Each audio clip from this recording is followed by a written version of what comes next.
سلام بینندگان عزیز، به توجه شما برنامه اطلاعاتی امروز از شبکه آسیای مرکزی پیشکش می گردد. با شما در استودیو من صلح گلبه قرار دارم. اینک متوجه باشید به مهمترین سرخط خبرهای روز. مقامات تاجیکستان نقشه به اینترپل دادن کبیری را دارد. همزمان کبیری از سفارت‌ها و سازمان‌های بین‌المللی درخواست برطرف کردن حقوق ویرانکنی و فشارها بالای اعضای حزب نهضت اسلامی تاجیکستان و مردم بیگناه تاجیک نموده است. بیانیه داداجان عطاالله: ما باید حزب نهضت اسلامی تاجیکستان را دستگیری کنیم. جسد گنرال آشوبگر عبدالحلیم نظرزاده 51 ساله که روز 16 سپتامبر کشته شد در قبرستان محلی قراتگین شهر دوشنبه به خاک سپرده شد.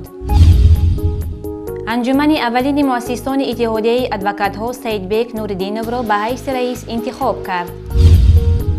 9 مدال دیگر را ورزشکاران تاجیک از بیشکک به وطن آوردند. رسانه‌های خبری تاجیکستان خبری را نشر کردند که موافق آن وزارت کارهای داخلی تاجیکستان سندهای لازم را برای در جستجوی بین المللی قرار دادن محیدین کبیری رئیس حزب نهضت اسلامی تاجیکستان آماده می‌کند. یک منبع از وزارت کارهای داخلی تاجیکستان روز 18 سپتامبر به خبرنگاران گفت حالا این سندها با دلیل‌های باوری بخش که دست داشتن محیدین کبیری را در جنایت ثابت می‌کند در حال آماده شدن است. منبع مذکور از شرح بیشتر این موضوع خودداری کرد و دقیق نگفت که محیدین کبیری رئیس حزب نهضت اسلامی تاجیکستان به اساس کدام ماده کودکس جنایتی جمهوری تاجیکستان گمانبر دانسته می شود. این در حالی است که دیروز سنه 17 سپتامبر با نشر یک اظهارات دادستانی کل تاجیکستان او را در دست داشتن در آشوب عبدالحلیم نظرزاده سابق معاون وزیر مدافع تاجیکستان گمانبر دانسته بود. در این اظهارات از جمله آمده است: معین کرده شده است که عبدالحلیم نظرزاده طی سالهای اخیر با مقصد عملی نمودن کردارهای جنایتی خود با دستور و راهبری به واسطه رئیس حزب نهضت اسلامی تاجیکستان محیدین کبیری بیش از 20 گروه خرد جنایتی تشکیل نموده آنها را به واسطه راهبری می نمود. تا چه اندازه اظهارات وزارت کارهای داخله و گمانبری دادستانی کل تاجیکستان علیه راهبریت حزب نهضت اسلامی تاجیکستان به حقیقت جوابگو است؟ حکومت از حزب چی می خواهد و این حوادث با چه انجام یافتنش ممکن؟ در این باره پاسخ رهبری حزب نهضت اسلامی تاجیکستان محیدین کبیری به خبرنگاران ما حالا پیشکش شماست. پیش از همه من این دعواها و تهمت‌هایی که علیه ما کرده شده است کاملا رد میکنم و با کمال مسئولیت اظهار می‌دارم که هیچ ربطی به این حادثه ما نداریم و نه من و نه حزب نهضت اسلامی تاجیکستان. این دعوا همه بی اساس و تهمت آشکار میباشند، چون طبیعی است که ما بیشتر از 6 ماه است که در تاجیکستان نیستم و نه جسماً و نه از روی دیگر امکانات هیچ امکانی شریک بودن در این گونه کارها را نمیتوانم داشتن.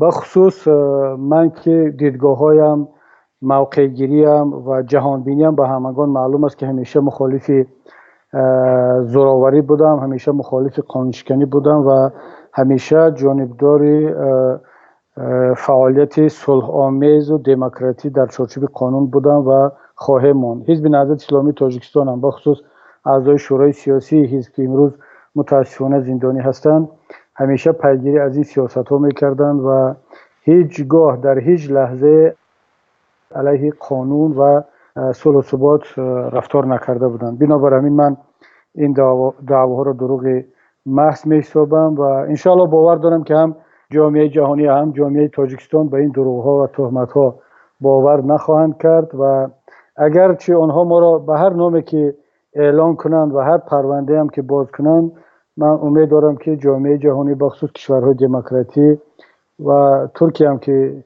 ما در اینجا هستیم یکی از کشورهای دموکراتی محسوب می شود به این بافته‌ها باور نخواهند کرد و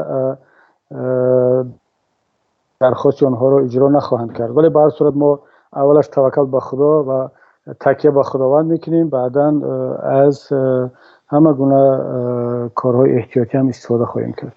ببینید، من سبب اصلی رو در آن میبینم که در انتخابات سال 2010 حزب نهضت اسلامی تاجیکستان واقعا رأی بسیار گرفت. حالا گفتن دشوار که چند درصد، ولی اون فایز 7-8 فایز خنده‌آور که برای ما دادن همه میدونستن که دروغ است و رقم اساسی دست مقامات دولتی بود که آنها نتوانستند این را هضم کنند که چگونه یک حزب اپوزیسیونی و اون هم حزب اسلامی توانست اینقدر رای بگیرد و اون وقت خلکه بعدا تصمیمی تا انتخابات دیگر ضعیف کردن و از صحنه بیرون کردن حزب نهضت کشیده شده بود و اون پروتکل معروف 3220 هم تصادفی به میان نآمد و این روند بر وقت شروع شده بود. سالهای 2012 2013 اونها باور داشتن که تا انتخابات 2015 میتوانند حزب کاملا فلج کنند که این رخ نداد، ولی بازم در انتخابات 2015 همه شاهد بودند که چقدر فشارها بالای ما بود. بعدا چندین فتنه ها هم بالای حزب آمد تا خواستن که ما به یگان فتنه و پرووکاسیون داده شویم و حداقل میتینگ یا راهپیمایی کنیم که بعد نهضت را متهم به رادیکالیسم و افراطگرایی کنند، ولی دیدید که هیچ کاری از طرف نهضت صورت نگرفت چون ما این برنامه رو تقریبا احساس میکردیم. اما این حادثه ناخوش که از روز 4 سپتامبر در تاجیکستان رخ داد یک بهانه بود برای سرکوب نهایی نهضت اسلامی تاجیکستان و به خصوص رهبریت آن و متهم کردن به پشتیبانی از اکستریمیسم و تروریسم. حالا گفتن دشوار است که عامل‌های اصلی این حادثه چی بود؟ آیا این یک فتنه بود؟ آیا یک طرح بود علیه نهضت یا گنرال نظرزاده و دیگر قماندان‌ها؟ آیا این واقعا یک آشوب بود که آنها به خاطر حمایت از خود یا یگان برنامه دیگر روی دست داشتند؟ این را فقط یک تفتیشات منصفانه ابجکتیوی میتواند معین کند، نه این گونه بیانیه‌های سراسیمه و آماده شده از قبل. هنوز هیچ محکمه برگزار نشده، هنوز هیچ تفتیشات برگزار نشده. در روز دوم کشتن گنرال نظرزاده الکی حزب نهضت را متهم کردند چون که شاهدی اساسی نیست و دیگر آسان میتوانند همه را گناهکار کنند. من نظرم این است که این یک توطئه بود که هدف اساسی حزب نهضت بود و قربانی اساسیش هم حزب نهضت خواهد بود. در انجام صحبت محیدین کبیری از اعضایان و طرفداران حزب نهضت اسلامی تاجیکستان طلب نمود که تا آرامی و ثبات را نگاه داشته به احساسات داده نشوند و نگاه نکرده به فشار و حقوق ویرانکنی ها از جانب مقامات به عملهای تندگرایی راه ندهند. همچنین او پیام خویش را به تمام اعضا و طرفداران حزب و مردم تاجیک بیان نمود. من پیش از همه میخواستم به همه اعضا، طرفداران و مخلصان حزب که طی این سالهای اخیر با ما همکار بودن، پشتیبانی کردن، زحمت کشیدن، minnatdori خود را بیان کنم و برای اون زحمت ها و عذابایشان تشکر بگم. از خداوند منان برایشان سلامتی و صبر و صبوری را تمنا کنم.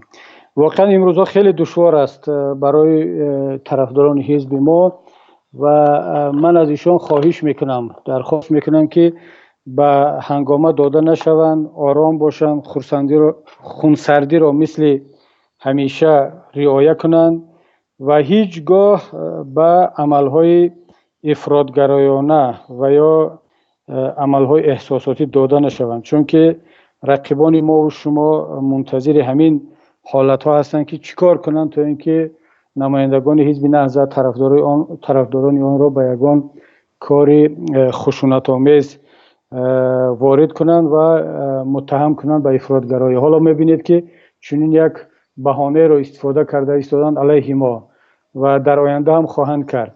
من به خصوص به اعضایان شورای سیاسی به ریاست عالی حزب که امروز اکثریتشان در زندان هستند تشکر میگویم که آنها اگرچه میدانستند که نبودن ما در کشور برای حزب خیلی سنگین است، دشوار هست و وقتی که من میخواستم بر بگردم به کشور برای شرکت در جشن وحدت ملی، شورای سیاسی نهضت اسلامی تاجیکستان قرار قبول کرد و ما را توصیه داد که بر نگردیم و در خارج باشیم، چون که تهدیدهای وجود دارد، تهدید حبس یا خطرهای فیزیکی. اونها ما را نجات دادن، آزادی و جان ما را، حالا خداوند میداند که تا چی اندازه و تا کی، ولی جان خود را و آزادی خود را در خطر گذاشتن و امروز خودشان بیرون نرفتن و گروگان این حالت ناگوار گشتن. من پیش از همه با آنها تشکر میگم برای جوانمردی و جسارت و استواریشان که طول این همه سالها نشان دادن و به خاندان آنها، به نزدیکانشان هم همدردی بیان میکنم و هم اظهار می‌دارم که ما همیشه در پهلوی آنها خواهیم بود و هر چی از دستمان بیاد کمک معنوی، کمک حقوقی را خواهیم کرد. حالا این ساعت ها من ده ها و صدها تماس ها از برادران از دور و نزدیک میگیرم که همه آمادن که کمک خود را به خانواده این برادران برسانند و بخصوص کمک معنوی و حقوقی را ما باید به سازمان های بین المللی مراجعت کنیم، به سازمان های حفظ حقوق بشر که این نفران را با وکیلان دفاع یا ادوکات ها تامین کنند و نگذارند که اینها قربانی یک توطئه و ظلم و شکنجه در داخل زندان ها شوند. به هر صورت من پیامم این است که از فعالیت سیاسی حالا در داخل تاجیکستان و در بیرون هم از نام حزب نهضت اسلامی تاجیکستان خاتمه داده شود، قطع کرده شود موقتا تا یک زمانی که تا اینکه مسئله ها روشن گردند و نباید ما جان و آزادی مردم را زیر خطر مونیم و اون دوستانی هم برادرانی هم که قبلا تحت هر فشار هر شرایط عریضه دادن نوشتن یا اینکه بیانیه های علیه ما و حزب صادر کردن بدانند که همه آنها را ما درست درک میکنیم. آنها از ناعلاجی این کار را کردن و ما و شما همه به خاطر ملت و دولت و وطن کار و فعالیت کردیم و هیچگاه نباید از یکدیگر ناراحت باشیم که کی اشتباه کرد، کی در این راه کمبودی داشت. این امتحان است و این را ما باید یک امتحان خداوند بینیم که طول تاریخ همه نیروهای اصلاحات خواه و نیروهای سالم دچار همین گونه امتحان ها بودن، چه در تاریخ اسلام چه در تاریخ بشریت. ما نه اولین نیروی هستیم که به این بلاها و امتحانها مواجه شدیم و میترسم که آخرین هم نباشیم که در این دنیای پرتلاطم و پر از آشوب و فتنه باز دیگران هم دچار این گونه فتنه ها خواهند بود. به هر صورت من پیامم به برادران و خواهران این است که در این شرایط دشوار جان و آزادی و مال و خویش اقربای خود را حفظ کنند. انشاءالله که خداوند باز خودش چاره ساز است، مقلب القلوب است، محول الحال است. حتما آزادی های و روشنی های در آینده خواهد بود و ما بدانیم که این فرموده خداوندی است، آیه قرآنی است که بعد همه دشواری ها حتما سبکی هست. داداجان عطاولویو رهبر انجمن نیروهای سازنده تاجیکستان بیانیه‌ای را در رابطه با قضیه موضوع ذکر شده نشر کرده است که در آن از جمله چنین آمده است: در تاجیکستان دوباره بوی جنگ احساس می شود، هرچند اگر صادقانه بگویم جنگ در این کشور به پایان نرسیده بود و در طول 23 سال ادامه داشت. امروز مقامات تاجیک تصمیم گرفتند تا یک حزب سیاسی میانرو و معتدل را با اتهام تلاش و حمایت از تروریسم ببندند. حزب نهضت اسلامی تاجیکستان با وجود کاستی ها و نگرش های آشتیجویانش با حکومت سیاست ضد افراطیگری مذهبی را در جامعه داشت. اینک این حزب بسته می شود، ابراز داشته است روزنامه‌نگار داداجان عطاولو. در بیانیه خود روزنامه‌نگار داداجان عطاولویو ناراضگی خویش را نسبت حکومت اظهار نموده همچنین ذکر کرد که حکومت با بستن تمام راه‌های دموکراتی ممکن برای خروج از وضعیت تنها یک راه را پیش روی مردم برای ایجاد تغییر در زندگی گذاشت که این هم باشد قیام مسلحانه است. خبرنگاران ما اندیشه داداجان عطاولو را دایر به حوادث رخ داده ایستاده در تاجیکستان گرفتند. حزب نهضت این بستنی یک روزن امید، بستنی یک روزن امید، بستنی یک قوه سازنده، بستنی اعتقاد یک گروه بزرگ مردم است. اگر نهضت همیشه با حکومت همکاری داشت، همیشه هر قدر ظلمی که حکومت میکرد، هر قدر ستمی را که حکومت در حق نهضت روا میدید، نهضت صبر میکرد و طاقت میکرد. از بین بردن چون یک حزب معنای آن را دارد که دیگر میدان سیاسی از شخصیت های اندیشمند، از شخصیت های واقعا ملی مثل محی الدین کبیری و همیارانش تازه کرده می شود و باز یک بار می گویند که عاقبت بستن نهضت بسیار بدی ها را در پس دارد. اگر امروز نهضت از بین رود، اگر امروز نهضت را از بین ببرند، باید دانند که فردا به جای نهضت قوه های دیگر، نیروهای می بینند که آنها از مکالمه مثل کبیری حرف نمی زنند. آنها مثل کبیری در آینده این ملت فکر نمی کنند. آنها تنها باز یک بار میگویند سوختن، ترکاندن، قتل کردن رو میدانند خلاص. مراسم به خاک سپاریدن گنرال فراری عبدالحلیم نظرزاده و 3 همسلکش که روز 16 سپتامبر در دره رامید کشته شدند در قبرستان محله قراتگین شهر دوشنبه برگزار شد. مراسم به خاک سپاری گنرال عبدالحلیم نظرزاده تحت نظارت دقیق کارمندان ساختارهای قدرتی صورت گرفت. در این باره به ما یک منبع از ساختارهای قدرتی خبر داد. یادرس می‌کنیم که قبلا مرکز مطبوعات رابطه‌های جمعیتی کمیته دولتی امنیتی ملی تاجیکستان درباره کاملا انجام یافتن عملیات مخصوص عاید به بی‌ضرر گردانیدن گروه جنایت پیشه سابق معاون وزیر مدافع جمهوری حاجی حلیم نظرزاده خبر دادند. کوشش‌های گفت و شنید و مایل ساختن آنها به تسلیم شوی نتیجه ندادند. تروریست‌ها مقابلت شدید مسلحانه نشان دادند. ضمن آتش جوابی سرکردگان گروه تروریستی حاجی حلیم نظرزاده، ایشان جنید عمرov و 3 نفر همسلکان آنها نیست کرده شدند. تعداد زیادی اسلحه و لوازمات جنگی مصادره گردید. همچنین باعث ذکر است که در نتیجه عملیات مخصوص 139 گمانبر گروه جنایت پیشه بازداشت شده، نسبت به 100 نفر آنها پرونده جنایتی آغاز گردیده. در رفت عملیات 27 اعضای گروه ذکر شده کشته شدند. همچنین تفتیشات پیشکی در این سمت ادامه دارد. اینک خبرهای دیگر منطقه را به طور کوتاه پیشکش شما می‌گردانیم. یک مهاجر 20 ساله تاجیک از قبط سیمی ساختمان بنای در ناحیه واسیلستروفسکی سنت پترزبورگ افتیده به هلاکت رسیده است. بنا به اطلاع رسانه‌های روسی این واقعه در کوچه اورال به وقوع پیوسته است. تورنمای اپراتیو پریکریتی می نویسد جسد این مهاجر تاجیک که از او هیت مراد نام برده می شود 17 سپتامبر ساعت‌های تقریباً 17:30 از نزد ساختمان در نصب بنای 27 یافت شده است. کمیته تفتیشاتی از روی این دلیل سنجش می‌گذراند. آزادبیکوف روحانی 63 ساله ساکن دهه بردیک‌آباد ناحیه شغنان شب 17 سپتامبر از تیر افراد نامعلوم در منزل زیستش جراحت برداشته است. شاهدان قصه کردند که این حادثه ساعت 9:10 شب گذشته در صحن منزل زیست این روحانی رخ داده است. افراد ناشناس که در منزل او را کوفتند از این روحانی نخست گوگیر پرسیدند که وقتی او می‌خواست برایشان گوگیر دهد به سویش 3 تیر کشیدند. تیر به ستون مهره، دست و شش این مرد رسیده است.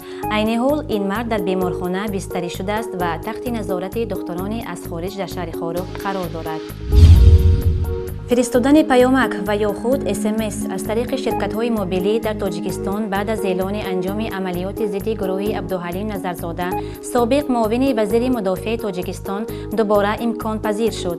این در حالی است که از شروع عملیات ضد گروه نظرزاده ارسال پیامک از طریق شرکت‌های موبیلی بابیلون، میگافون، تیسل، بیلاین و دیگر شرکت‌های موبیلی امکان ناپذیر شده بود. یکی از شرکت فروشنده چکنه فرانسوی اشن به تحویل محصولات غذایی و دیگر مالها از روسیه به تاجیکستان شروع کرد. در آستانه افتتاح مغازه اول اشن سیتی در دوشنبه انتقال سنجشی محصولات بارها از روسیه به تاجیکستان صورت گرفت. بیش از 80% محصولات بار نخست انتقال شده به تاجیکستان را شرکت‌های روسیه‌ای استحصال کردند. خبر داد است روز پنجشنبه خدمات مطبوعاتی اشن و وسایل اخبار عامه روسیه. انجمن اولین مؤسسان اتحادیه ادوکات‌ها یا وکیلان دفاع صبح 18 سپتامبر در مجمع دوشنبه پلازا به کار خود آغاز کرده بود. سیدبک نوردینov نخستین رهبر اتحادیه ادوکات‌های تاجیکستان انتخاب شد. به گفته عبدالقیوم یوسفوف وکیل دفاع، سیدبک نوردینov ادوکات از شهر دوشنبه با گرفتن بیشتر آوازها نخستین رهبر این اتحادیه تازه تأسیس انتخاب شده است. در کار انجمن شرکت 50 وکیل از تمام تاجیکستان در نظر بوده است که همگی 48 نفر شرکت کردند. اتحادیه ادوکات‌های تاجیکستان در پی قبول قانون نو درباره ادوکاتور و فعالیت ادوکاتی تأسیس می‌یابد. طبق این قانون که ماه مارس سال روان به اجرا درآمد، ادوکات‌ها باید در اتحادیه کسبی اعضا باشند. حالا در تاجیکستان نزدیکی 2000 ادوکات در زیر 8 کلیگ ادوکات‌ها فعالیت دارند. در نظر است که اتحادیه تازه تأسیس کلیگ‌های مذکور را گرد هم آورد. ورزشکاران نورس تاجیک در مسابقه جودوی بیشکک قرقیزستان سزاوار 3 مدال طلا، 2 نقره و 4 برنجی گردیدند. بنا به اطلاع فدراسیون جودوی تاجیکستان، این مدال‌ها را جودوچیان نورس تاجیک در سومین مسابقه برای دریافت جام داردایی بیشکک به دست آوردند. مسابقه 3 روز ادامه یافته است که در آن 161 ورزشکار از کشورهای آسیای مرکزی برای غالب آمدن در 14 نامگاه مدال‌ها وارد سبقت شدند. جودوچیان نورس ازبکستان با کسب 12 مدال، 6 طلا، 2 نقره و 4 برنجی مقام اول منتخب قرقیزستان با کسب 30 مدال، 5 طلا، 9 نقره و 16 برنجی در جای دوم و دسته تاجیکستان با گرفتن 9 مدال، 3 طلا، 2 نقره و 4 برنجی جای سوم را صاحب شدند. جای آخر را نورسان قزاقستان با کسب 9 مدال، 2 طلا، 3 نقره و 4 برنجی از خود کردند. در همین جا برنامه خبری امروز خاتمه می‌یابد. آرامی و آسایشگی شما آرزوی همیشگی ماست. خداحافظ.